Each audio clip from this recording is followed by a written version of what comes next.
Was quite a scene of what you've just endured for the past hour. Can you tell us what happened?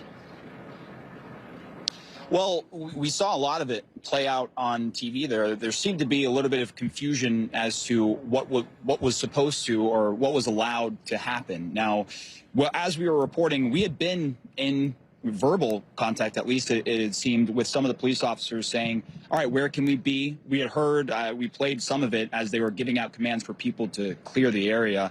And we saw that as protesters completely cleared out. And that, of course, came after there was an hour and a half, or at least where we were standing, where there was no sort of police presence. So as people came down, we saw them walking down the block. And whether we're press or not, we wanted to make sure we were out of the way. So we basically stepped onto the corner is where we were. And I think the moment before the arrest actually happened was we saw at least one protester or at least someone who was not media sort of run past us, and that person was cornered by State Patrol was the main unit that seemed to be there. And then after that person was apprehended, they then turned toward us. Now, and that was the first moment, I can say, that police had gotten behind us. So in a sense, we were sort of surrounded by state patrolmen and it seemed like Minneapolis police officers as well. But again, it was that moment where all of a sudden someone runs past and they're already on edge based on the absolute destruction that's all around them. And that arrest happened just right in front of the Minneapolis 3rd Precinct that, of course, went up in flames last night. Omar, I'm not sure you know this, but our cameras were not only rolling the whole time you were taken into custody, but the cameras continued to roll, frankly, for the entire ride to the precinct. We could see the picture for the whole time. First of all, let me just also say, Omar, what an amazing job you did throughout that. Your composure and your ability to keep your cool is a testament to your professionalism, which we already knew about by how great of a job you were doing covering the story on the streets there. You and your team did a terrific job. Now, what we did not hear, even though we saw the transportation, is from the moment you were led away until the moment you were just released. So can you please tell us what took place while you were in custody?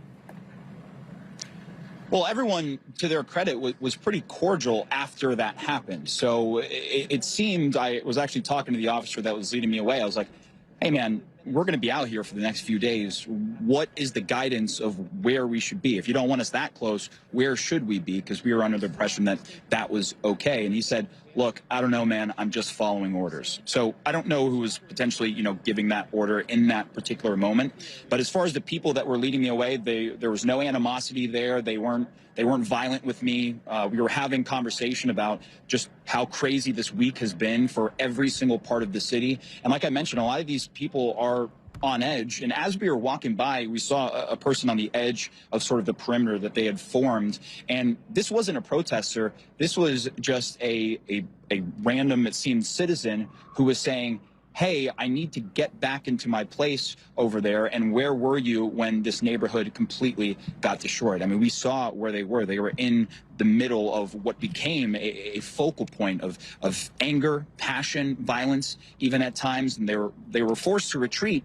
And then this morning, literally within a matter of minutes, we saw all of them swarm back in, clearing out these protesters from the city level. That's we saw the fire department and police department come in, and then the state patrol was advancing as we were seeing up that street toward our location. Now, where we were standing, basically to my right was where all the protesters were outside or in front of the building that was on fire, and then to our left was where they were advancing. So we were basically just going to try and step back and let them continue to advance down the street. But again, you saw what unfolded there. But as far as what happened in between, again, they were pretty cordial. Once we were in the trucks as well, they were, and we're downtown. Obviously, this is the Hennepin County Public Safety Building here.